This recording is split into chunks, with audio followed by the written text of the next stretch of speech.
Member for McKillop. Thank you, Mr Speaker. I rise today to highlight a change in one of the Department of Education's policies that I hope will encourage more teachers to move from interstate to our regional areas. As we know, there is a chronic teacher shortage in South Australia. The state government and the Education Union are in the middle of protracted negotiations to improve the pay and conditions of our vitally important educators. We know that our teachers are working longer hours and dealing with more complex behavioural issues that can be extremely disruptive in the classroom and requires more resources. No one disputes that, and I am hopeful that a resolution can be reached soon. We are told that if things don't improve, half the state's teachers plan to leave in the next 5 years due to stress and poor working conditions. This would be a crisis, especially for those living in regional areas, where schools already struggle to fill the gaps.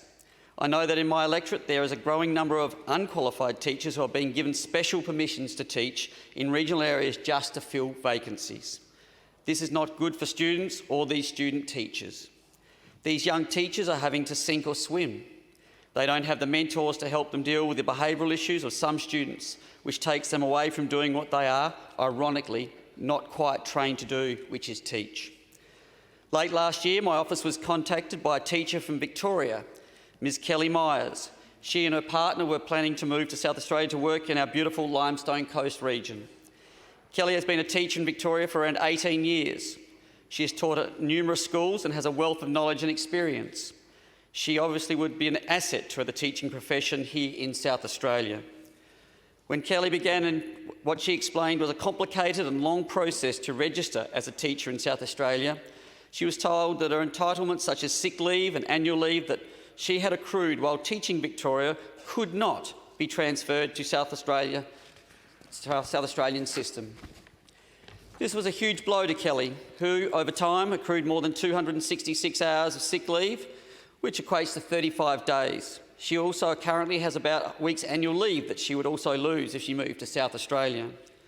Kelly contacted my office for assistance and understanding what a barrier to employment this was. I then committed to contact the Education Minister, the Honourable Blair Boyer, to highlight this inadequacy. In my letter, I asked for a change in policy that would allow reciprocal arrangements between states which would enable all leave accrued by teachers to be transferable. I received a response from the Minister and I will read part of this letter. I understand Ms Myers' concerns and I expect all teachers transferring from interstate would share them. As such, I asked the Department to reconsider this important matter. I am pleased to advise the Department is now implementing a change in policy that will allow interstate entitlements to be transferred to South Australia.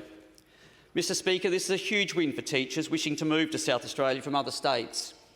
This is a change in policy that will allow teachers who may have accrued many thousands of hours and therefore dollars in sick leave or annual leave to move to South Australia and to not lose those hard-earned entitlements.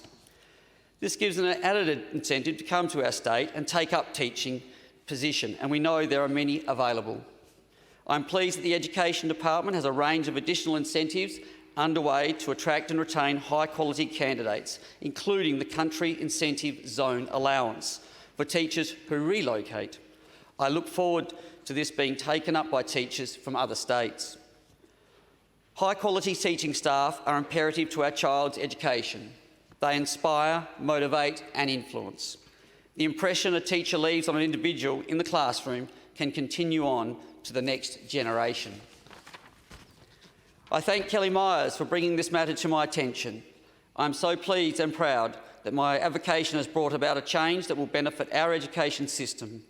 I thank the current government for listening and for implementing this. I hope this change will play a small part in paving the way for increasing the number of teachers who choose to move and live in South Australia, especially in regional South Australia. Thank you.